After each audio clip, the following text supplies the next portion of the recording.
Did you know that vaccination against HPV is a cost-effective way of preventing cervical cancer? Well, now you know. We're going to learn this and even more facts on today's episode. Remember, this is Body Garage, the art of well-being, and I'll be your host, Beatrice Watare. Please do stay tuned all the way to the end to learn more about the third most common cancer in women. But first, let's look at the statistics. According to the Health Organization, an estimated 604,000 women were diagnosed with cervical cancer worldwide, and about 342,000 women died from the disease in 2020. In Africa, approximately 80,000 women are diagnosed with cervical cancer, and 60,000 die from the disease annually. The study in 2018 also showed that 33 per 100,000 women in Kenya have cervical cancer, and 22 per 100,000 women die from the disease. According to the International Agency for Research on Cancer Global Incidence, Mortality and Prevalence, there were an estimated 5,250 cervical cancer cases and an estimated 3,286 deaths in Kenya in 2018. Now that we've been able to have a wonderful conversation with one of our case studies, with me here is an expert. And remember, this is where we're going to be ensuring that we get all the facts right. And joining the conversation is a health expert, Daktari. Habari yako? Mzuri sana. Please do introduce yourself. Okay, asante sana. So my name is Dr. Buruna Mwita, an obstetrician and gynecologist, and currently doing my fellowship in gynecology oncology. Yes. That's interesting. I mean, why do you choose to call it a fellowship? All right. Yes. But anyway, I asked you and you told me it's a fancy word, But anyway, Daktari, thank you so much for joining the conversation today. And, first things first, what is cervical cancer? Well, cervical cancer is one of the spectrum of gynecological malignancies. Basically, it's a cancer affecting the cervix, which is basically the opening of the uterus. It's a very devastating disease to the patient herself, to the immediate family, and the community at large. Mm-hmm. Okay. So looking globally at the statistics we have for cervical cancer, we report 500,000 new cases every year, with 250,000 dying at the same in the same year.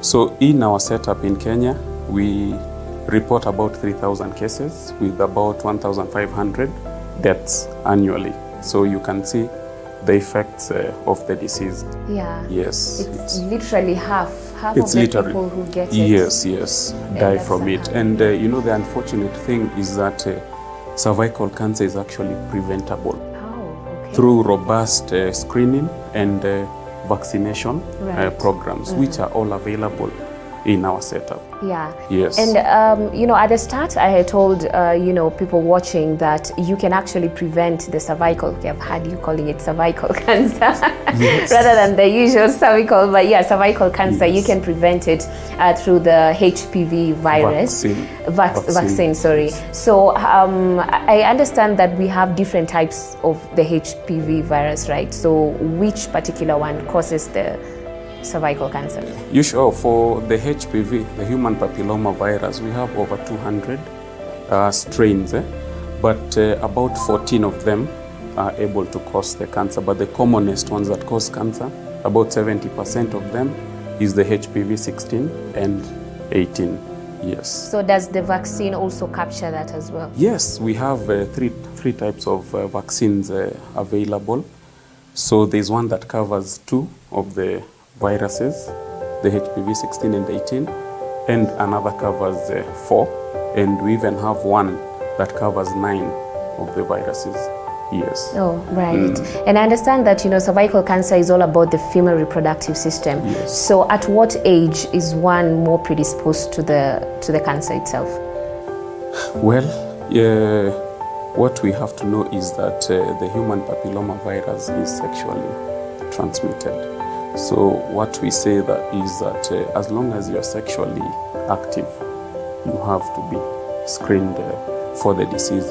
But in our setup, we see cervical cancer commonly around 35 to 45 years of age. But that doesn't exclude the other age groups, yes. Right. But it's very rare below 20 years of age, yes. Okay, and maybe just to understand, if one actually has the cervical cancer, what are some of the early signs and symptoms that one can detect, and go get a diagnosis or something of the sort? So usually with cervical cancer, and that is why we should promote more of the screening, the vaccination.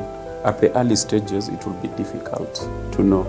But once you get maybe to the later stages, you'll get these people presenting with bleeding, and the bleeding mostly is after sex. We call it post-coital bleeding, low abdominal pains, foul smelling, discharge, loss of weight. Okay, but now that is in the later stages. And I'm very much curious, can you actually conceive after a recovery? Well, with the disease, especially with the early stage disease, we have what we call fertility sparing surgeries, where we can remove part or whole of the cervix, that is if you desire fertility. But at later stages, that would be difficult.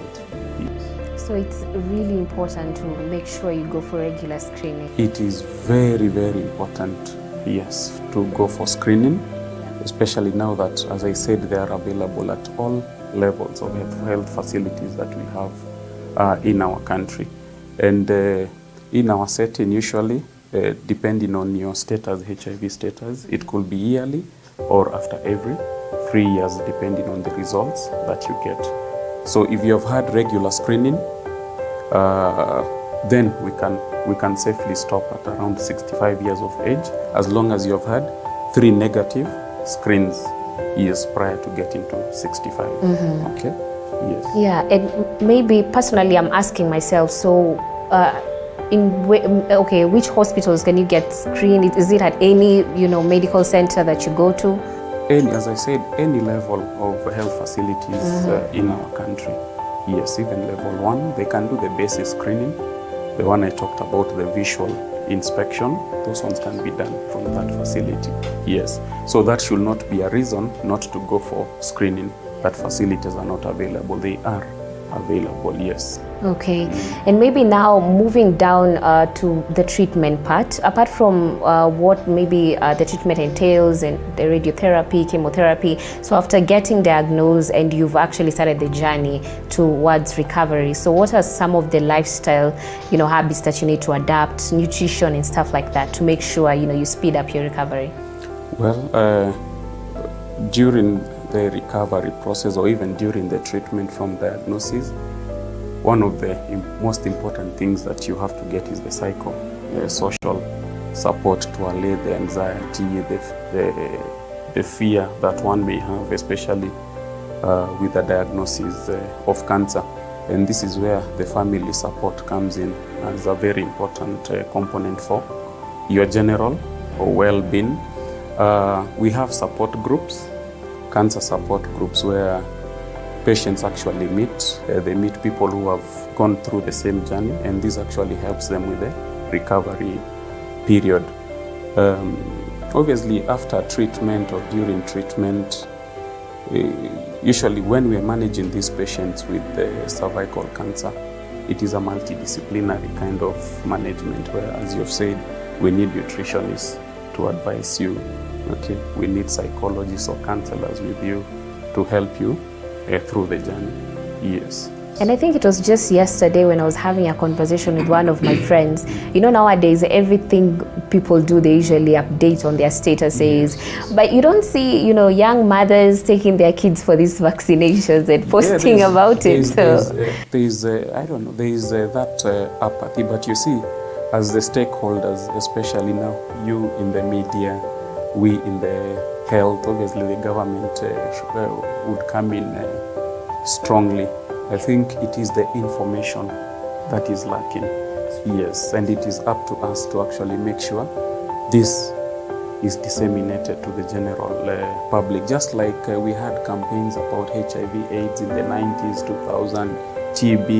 You know, right now everyone knows about HIV. Everyone knows about, quite a big percentage of people know about TB. We should do the same with cervical cancer. Very true. Yes, so we have a big role to play. Yes. And also other cancers, because I think... today we are speaking about cervical, even other cancers, yes. Definitely. Anyway, but because of time, thank you so much, Dr. for joining in this wonderful conversation. And I think it's actually one of my favorite episodes, you know, knowing that this is a cancer that you can prevent. This is a cancer that you can go ahead of and make sure that you don't have to suffer all about it when you can actually get vaccinated against it. So definitely thank you so much for joining the conversation once again.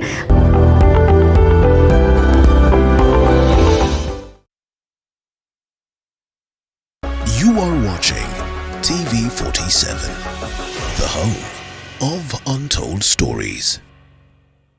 Check it, you're in truth. Bro. Check it. No, bro.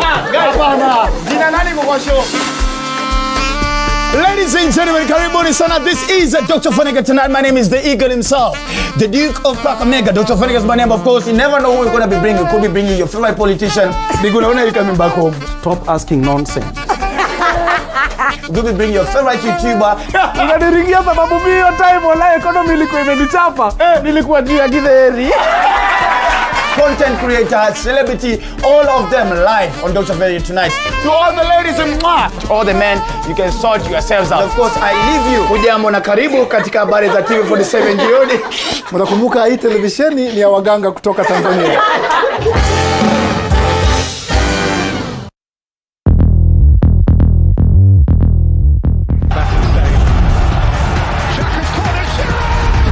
Front of the race and the breakaway.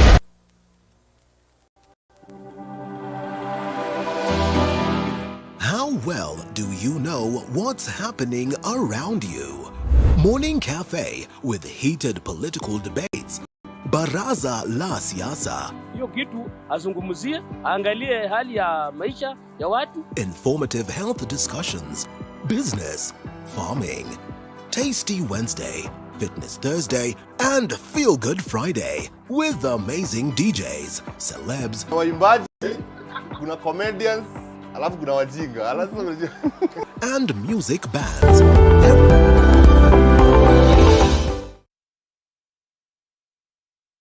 And now that we've been able to get an understanding of what cervical cancer is all about, it's time to dive deep into the treatment procedure. And I think this is a place that most people are curious about and want to know. And joining the conversation is Dr. Wanda with me here. Karibu sana. Thank you very much. So my name is Dr. Dalsi Wanda. I'm a senior house officer in radiation oncology at the Kenyatta National Hospital. I'm pleased to be here with you today. Thank you. We are very glad to have you. And right to it, what is radiotherapy and what should a patient expect, going through the whole radiotherapy process treatment? So radiotherapy is the use of high dose of X-rays to be able to treat and target the cancer cells. So when it's low dose X-rays, that's for imaging, like an X-ray of the chest or using it for imaging of the abdomen. But when the doses are slightly higher, then we use it for treatment. So what a patient would expect is first they'll be able to see a doctor who would be part of the diagnosis process, maybe an obstetrician or gynecologist, where they'll go and tell them of their symptoms. A biopsy will be taken, it will go to the lab, and thereafter the diagnosis of cancer will be made. Following that, then a patient would have to go through what is called staging. Staging means we do imaging to know how far has the disease spread. Is it localized just at the cervix? Has it moved to the other tissues surrounding the cervix? Or has it even gone to bone or distant tissues like even the liver? So once you're able to stage the patient, you're able now to decide, based on the stage, what is the treatment option. Majority of the cases, if it's very early disease, less than stage 1B2, then those cases surgery is perhaps the first line of treatment, and there are various surgeries that can be done. However, after that, after surgery, the tissue will be taken to the lab. If the margins were positive, if there were signs that the disease had extended out of what was already removed, then radiotherapy can be prescribed in that scenario. Okay. Another scenario where we would need radiotherapy is perhaps a stage that is above 1B2. So this is whereby even if we would have surgery, then the surgery might not be adequate to deal with the disease process. So we'd need radiotherapy now to target the cancer cells. So how radiotherapy works, those X-rays, the high dose X-rays, they target the DNA within the cell, the cancer cells. And as the DNA is damaged, then those cells do not replicate as fast. As we well know, cancer is a process where a cell is mutated.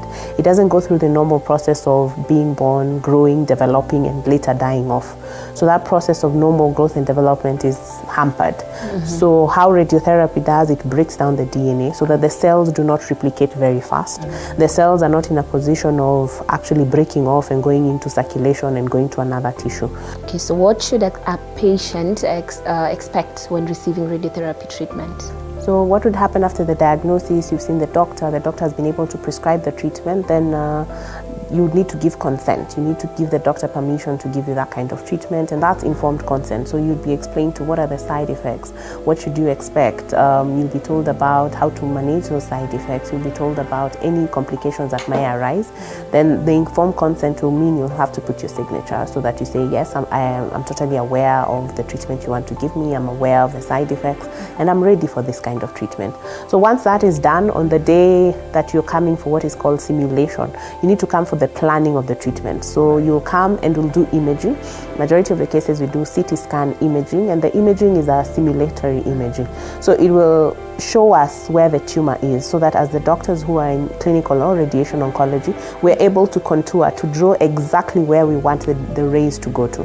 Because the treatment, we want to really avoid and protect the normal tissues. Tissues that are not affected by the disease really do not need to be treated. So we try and concentrate on the tumor itself, so that the normal tissues aside are quite spared. So that's really important. And then also to know how much dose is going to the critical organs. For example, for cancer of the cervix, we're very interested to know how much the rectum will get, because it's a sensitive organ. Right. Thereafter, once the treatment planning has been done, the contouring has been done, it's been approved, the doctors have looked at it and they see it's a safe treatment plan, the patient will come in for the simulation. They'll be exposed the parts where we want to do the treatment. To ensure that the patient does not rotate during treatment, we normally insert marks, landmarks on the body, which might be like tattoos, to ensure we are going to align the patient with the lasers on the wall. Remember, we are conforming the treatment to something that is within the patient. So any lateral rotation, any movement different from what we set at the beginning will mean that the treatment will miss the tumor. So it's very important for the patient to lie very still. We use immobilization devices. We use a device beneath the knees called a knee rest. We'll use another one at the foot called a foot rest, another one at the head, a head rest. There are times we also use a body bag or a vacuum log just to ensure the position is really held in place. Once we've done the simulation, plans have been done for treatment. On the very day of treatment, the similar procedure will be done. The patient will be exposed.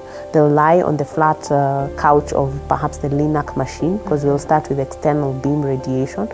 So once they lie there, immobilization, we confirm the position we had at the beginning in the simulation, so that we've not rotated the patient. Treatment isn't really long. From the time the patient is set up on the machine, within less than 10 minutes, the treatment is delivered. So how the machine is operated, once we are done setting up the patient, the radiation therapists would leave the room. Then the door would close, and then it would be operated at a console. So you'll be able to see the patient, you're able to talk with the patient, but you're not within the room. Yeah, so that in case they're uncomfortable or anything happens, you can be able to talk to them and see what's going on. Then after a few minutes, the patient is done and they dress up and they can leave the room. Okay, I'm very curious about something. So I'm guessing, is this painless? It's actually very painless. It's comparable to just going for a CT scan or for an X-ray. So the difference is an X-ray, maybe an imaging, you just go once, but for the treatment, then we do it every day, Monday to Friday. So that's the difference, that you have to keep coming to hospital for that to happen. I get it. So what are the different ways of administering radiotherapy? So when we talk about cancer of the cervix and the prescription is radiotherapy, then we start with external beam. This means that the machine is giving the rays from the external source. So the patient lies on the couch, as we've discussed, and the rays come from the machine. It's been calibrated, and we have done the treatment planning to ensure the highest dose is going to the tumor itself, and we are, as much as possible, shielding the normal tissues around it. So there are things called MLCs within the machine that are able to help us conform the treatment so that the highest dose just gets to the tumor alone and not the normal tissues that are around it. Okay, and now since we've gotten to understand that it's not, it doesn't involve a lot, so how often does a patient need it? Say, for example, one diagnosed with cervical cancer. So pretty much it depends on what is our intent of treatment and whether the patient had surgery or not previously. But most of the time you'd find the patient would need to come Monday to Friday, especially if we're doing a radical dose with the aim of cure. You'll come Monday to Friday, then Saturday, Sunday you'll be able to relax at home. Reason why there's a 2-day break is to ensure that the normal tissues that are getting some of the dose have time to recover. Remember, we mentioned how radiotherapy works. It targets the DNA, and it will target DNA of fast replicating cells. So cancer cells are fast replicating cells that are targeted. Once the DNA has hit it, then that cell is deformed. When it's deformed, it can't replicate as fast and dies off with time. But we need to keep hitting the DNA to have the tumor shrinking and have good response, and that's why the period of treatment is prolonged. Some patients have 5 weeks, that's about 25 sessions. Others might have less, depending on what is the dose per day. Okay.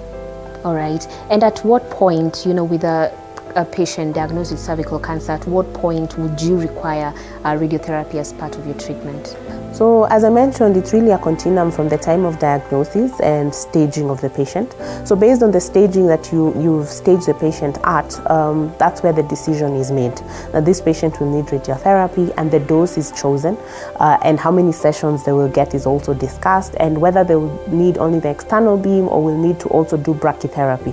So brachytherapy, it would mean that the treatment is more localized, more closer to the tumor location.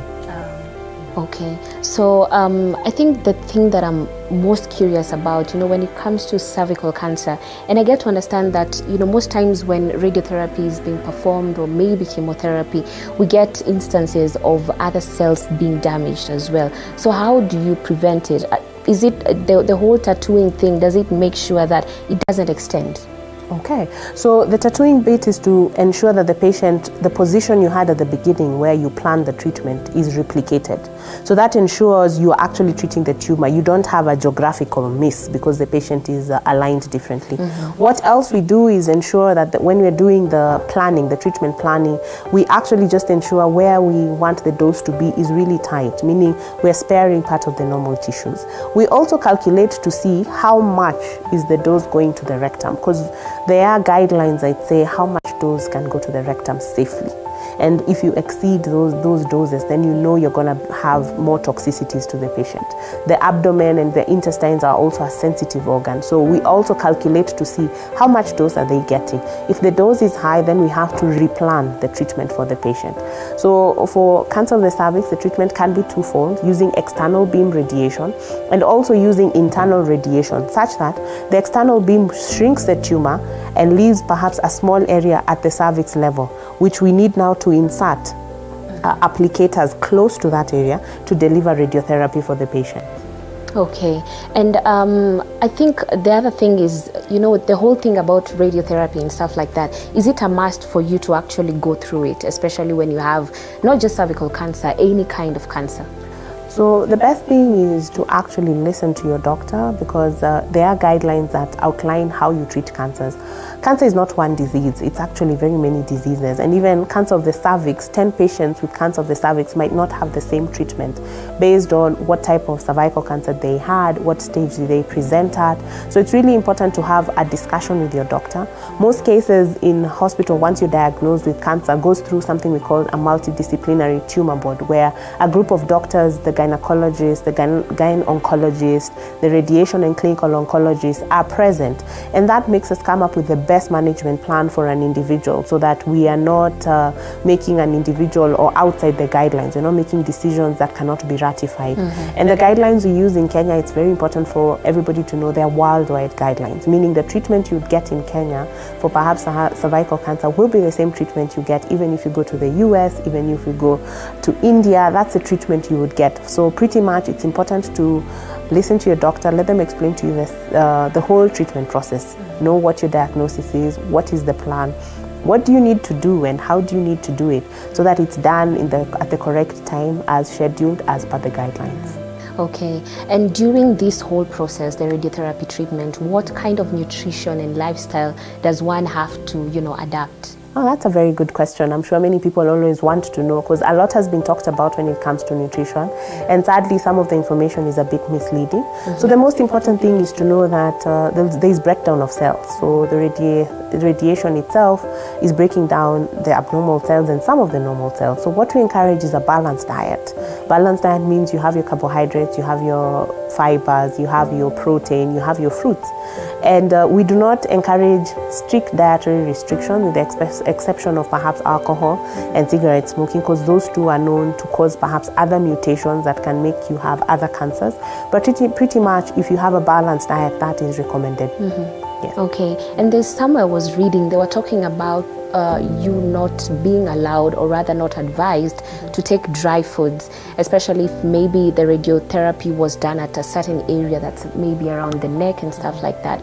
So is that something that people need to put into consideration as well? I guess a lot is written when people are talking about radiotherapy, but really what we're discussing in this particular setting is in the pelvis.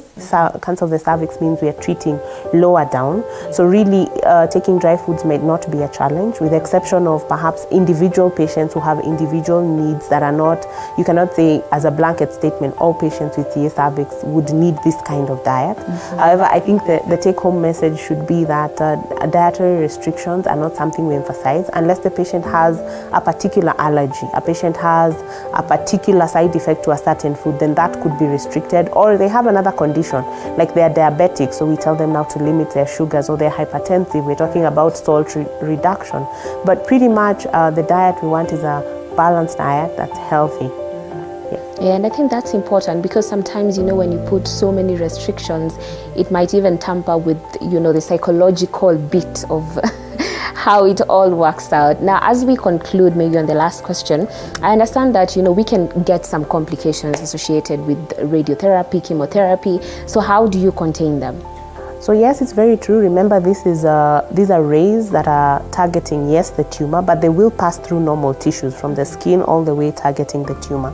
So some of the side effects we've noticed is perhaps skin becoming a bit dry and darkening over time. So that can cause a bit of itchiness. Sometimes there might be a bit of peeling. So what we do for any patient on radiotherapy, we see them once a week to be able to contain those side effects. So when they have skin toxicity, there are creams that we advise them to use.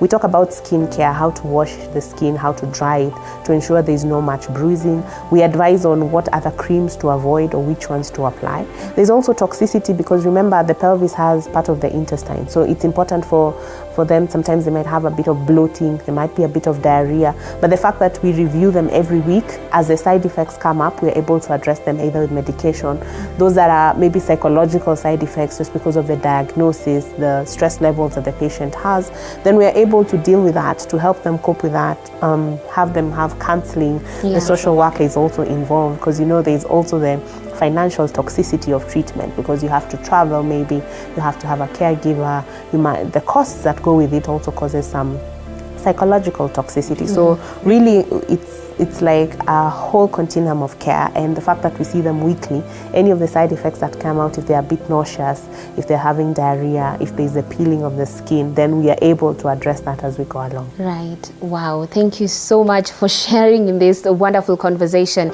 I think now what people need to get is a wonderful case study to understand, and to also know that the chances of survival are there, especially with early detection. So please do not go far.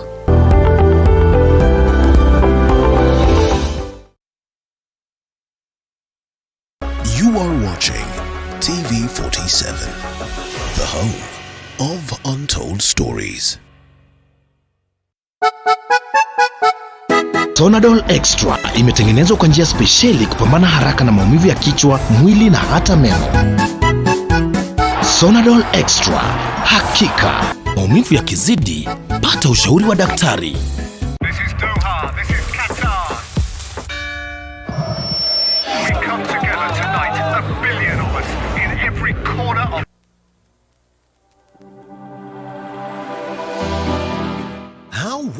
do you know what's happening around you? Morning Cafe with heated political debates. Baraza la Siasa. Hiyo kitu azungumzie, angalie hali ya maisha ya watu. Informative health discussions. Business, farming. Tasty Wednesday, Fitness Thursday, and Feel Good Friday with amazing DJs, celebs, waimbaji, kuna comedians, alafu kuna wajinga. and music bands every Monday to Friday from 6 a.m. to 9 a.m.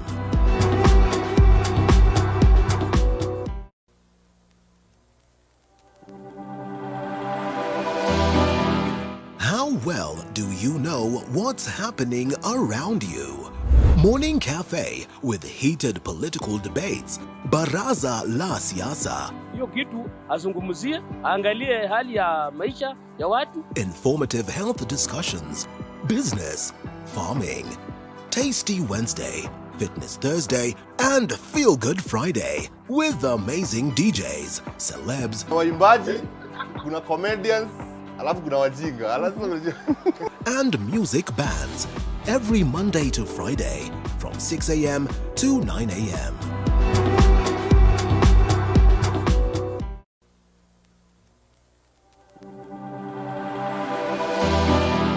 How well do you know what's happening around you?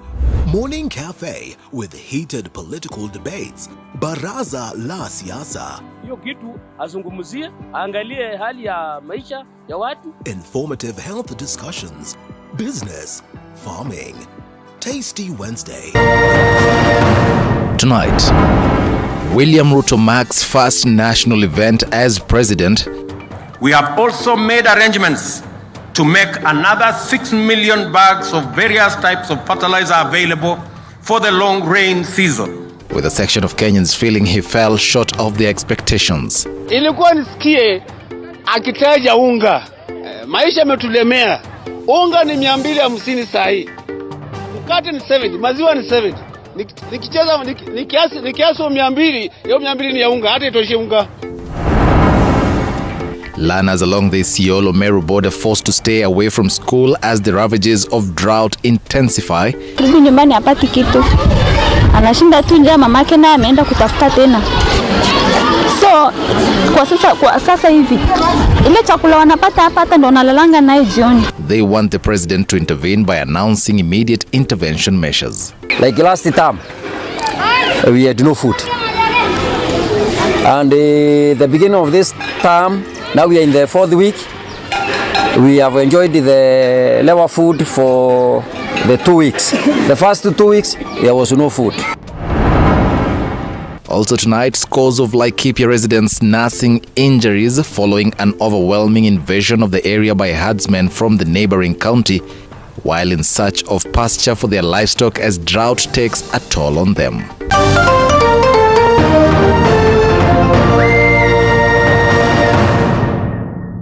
You are watching TV47, the home of untold stories.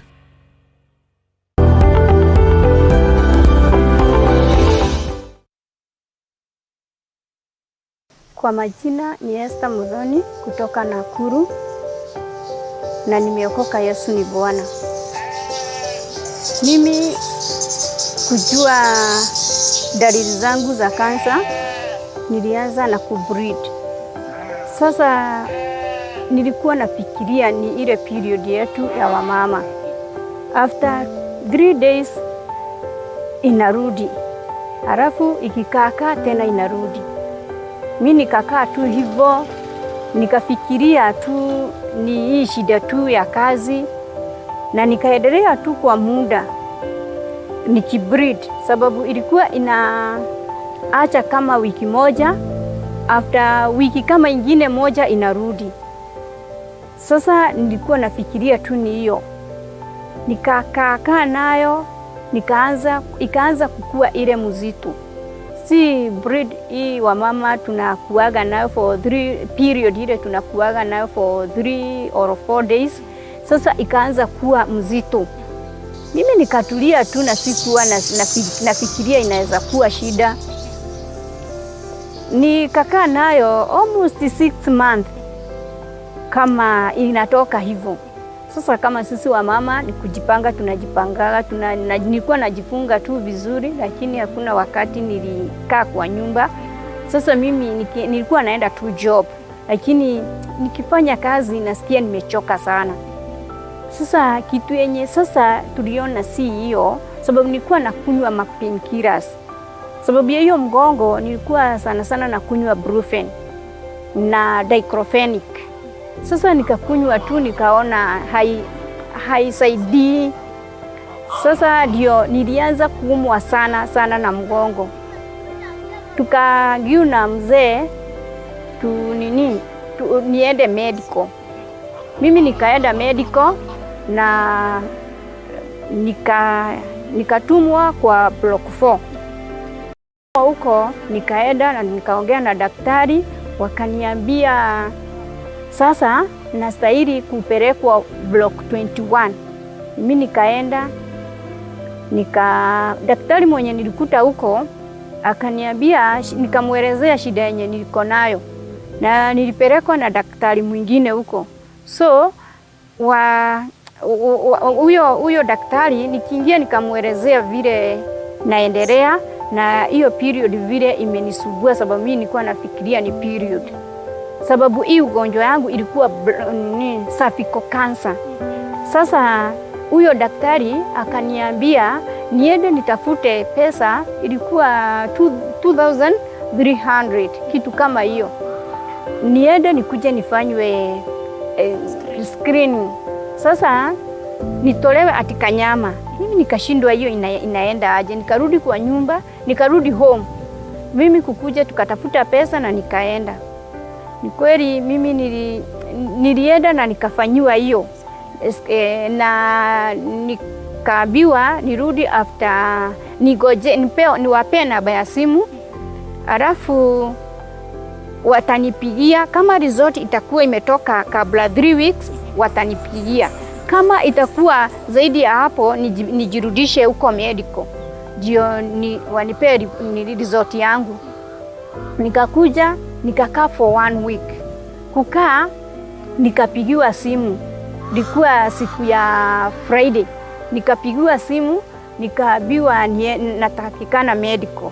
Wakaniuliza niko wapi, nikawaambia niko tu within Nakuru. Sasa nikaenda, wakaniambia, nikawaambia nikuje, wakaniambia hapana, masaa imeenda, wacha ukuje Monday sababu kesho hatufanyagi. Sasa nikasema tu ni sawa, nikagojea Monday. Mimi nikaenda niliambiwa niende straight kule kwa kutolewa damu huko lab. Mimi nikaenda na nikasema jina yangu, nikatolewa na nikawaambia siku yenye nilifanywa testi. Sasa nikaenda wakanipea result yangu. Sasa kunipea result ndio nikaambiwa niende block 8. Kwenda block 8 nikakuta daktari. By the way, nashukuru, naambia Mungu abariki Dr. Wanda, sababu yeye ndiye nilikuta huko na alinikansel vizuri sana, akanipea hope, sababu mimi niko na mtoto mmoja, lakini akanipea hope sana. Akaniambia hata alizaliwa akiwa mmoja tu, bora tu nipone. Sasa nashukuru Mungu, sababu hao madaktari hawakuniambia direct ati niko hivi. Sasa kitu yenye walifanya, walinituma huko block 8. Sasa huko block 8 bado huyu daktari hakuniambia direct vile mimi niko. Sasa akaniambia akinipea maadvice hivi na kunikanso ndio aliniambia uko hivi, lakini hata kama uko hivyo mtu anaponaga tu, utumie dawa vile unastahili na ufanye vile tu unaambiwa na daktari.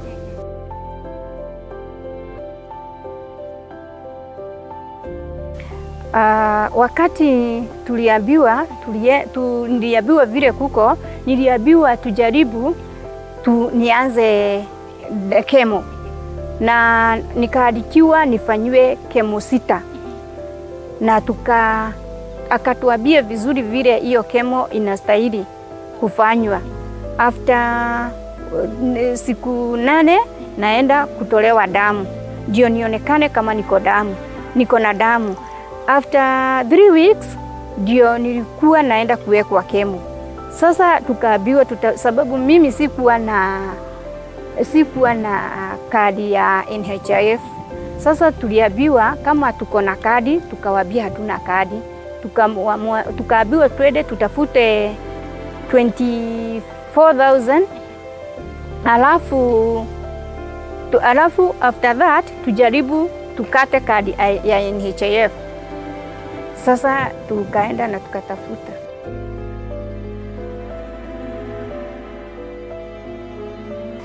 Nilianza hiyo kemo na by the way ilinipeleka, sababu hiyo kemo nilikuwa na side effect mingi. Ya kwanza nikaanza kutapika na lakini uzuri ni tulikuwa tumekansoliwa yote ati inakuwa na side effect. Kwa hivyo kenye mtu alikuwa anapatana nayo tulikuwa mimi kwangu nilikuwa nimeshajua naweza patana na hii, naweza kosa kupatana na hii. Hivyo mimi kwangu nilikuwa nimeandikiwa ilikuwa 6, lakini yenye ilinipeleka sana ni ya kwanza. Ndio sasa ielewanwe na damu yangu, sababu ilifika niliwekwa after masiku yenye walikuwa wameniambia niende nikatolewe damu, nikakutana sina damu. So ilibidi niende ward ndio niwekwe damu ndio niendelee na hizi kemo zingine.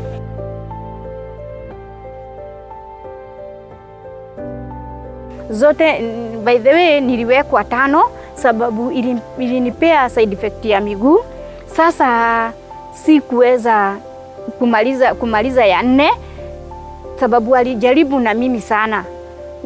Walijaribu all the way sababu ilikuwa the more naenda nawekwa ina affect sana. Sasa ikafika pahali nashikiliwa, mmoja ananishika hapa, mwingine ananishika hapa ndio nitembee.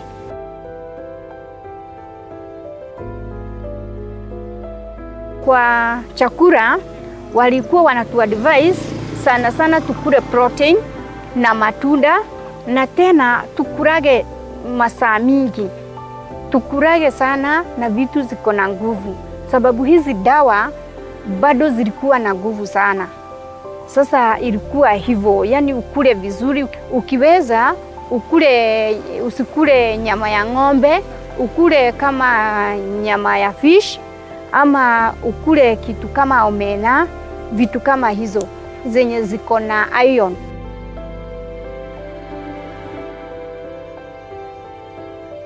Sasa wakati nilimaliza kemo nilipewa time, ndio sasa ni relax, ndio niendelee na treatment, sababu ilifika pahali nikatumwa Kenyatta. Sasa ndio niende radiotherapy. Kwa hivyo kwa hiyo muda nilipewa muda wa kupumzika 1.5 mwezi, na tukaenda Kenyatta, na Mungu ni mwaminifu, nikapata nafasi na wakaanza kunitibu. Nikafanyiwa radiotherapy 29, na hiyo 29 nilikuwa naenda kila siku, na ukianza hakuna kuacha. Sasa nikaenda na nikamaliza hizo radiotherapy yote. Kumaliza radiotherapy nikapewa nafasi ya kupumzika 1.5 month, ndio niende black therapy. Na nikaenda black therapy, nilikuwa nimeandikiwa 3, nayo black therapy inaendagwa 1 per week. Kama umepewa 3 unaenda wiki 3, na zote Mungu aliniwezesha na nikamaliza.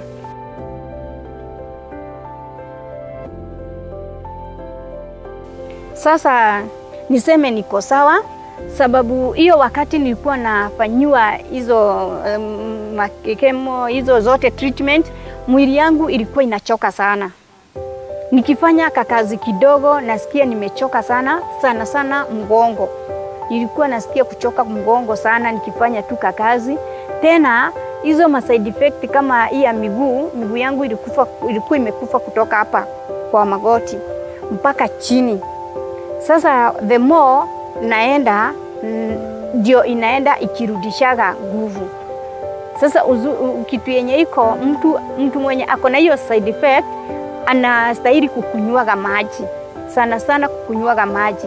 Na nilimaliza na nikarudi Nakuru Hospital. Na nikawauliza hii miguu tutafanya aje sababu iko hivi. Hiyo wakati nilikuwa naenda na mti. Wakaniambia hiyo haina shida sababu ni side effect, itaenda tu ikiishaga.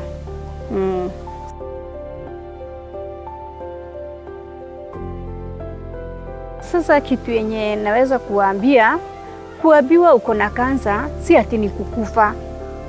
Sababu magonjwa ni mingi inatoaga watu kwa hii dunia. Kwa hivyo kitu yenye iko ni kujiamini. Sababu ukikosa kujiamini uone kifo, utakufa. Lakini kama unaamini ati nikikunywa hizi dawa Mungu utaniponya, utapona. Na usistuke. Hii ugonjwa hastakagi mtu anastuka. Tu ni kujiweka mikononi mwa Mungu. Na unatii. Yenye unaambiwa unatii. Kama ni kuenda clinic vile unastahili. Kama ni hizo chemotherapy, inastahili date yenye umepewa. Uende hiyo date. Sababu zile dawa zinaishaga nguvu hiyo that day. Kwa hivyo inataka tena iendelee ndio ikusaidie. Kwa hivyo ukianza wewe umepimwa, umeonekana uko na kansa. Kitu ya kwanza acha kuona ni kufa. Mimi natoa ushuhuda, nilipona. Na nilipona sababu sasa hakuna kazi siwezi jifanyia. Ile breeding nilikuwa na breed. Niliwekwa dawa ya kwanza, hiyo breed ikaisha. Na mpaka wa leo hakuna breeding mimi na breed. So najua hizo dawa zinasaidia. Mungu akiingilia ndani zinasaidia. Kitu yenye naweza waambia ni kwamba mwenye ako na mgonjwa asione mgonjwa ni kuisha anaisha. Asione kifo kwa mgonjwa, aone kuishi. Kwa hivyo vile anaona sababu hizo dawa zinakuwa na side effect mingi. Umbebe tu vile ako. Kama mimi naweza shukuru Bwana wangu sababu hakuniachilia wakati nilikuwa mgonjwa. Nilikuwa na mtoto wangu koi. Sababu mtoto wangu ni mdogo, ako class 8, lakini hiyo time alikuwa class 6 na hawakuniachilia. Walikuwa wananipea nguvu. Na kama nikiwa na side effect fulani wananishikilia. Lakini kwa saa hii Mungu amenitendea, niko na ushuhuda ati Mungu anaponya. Nafanya job yangu, mtoto hawezi niitisha melon.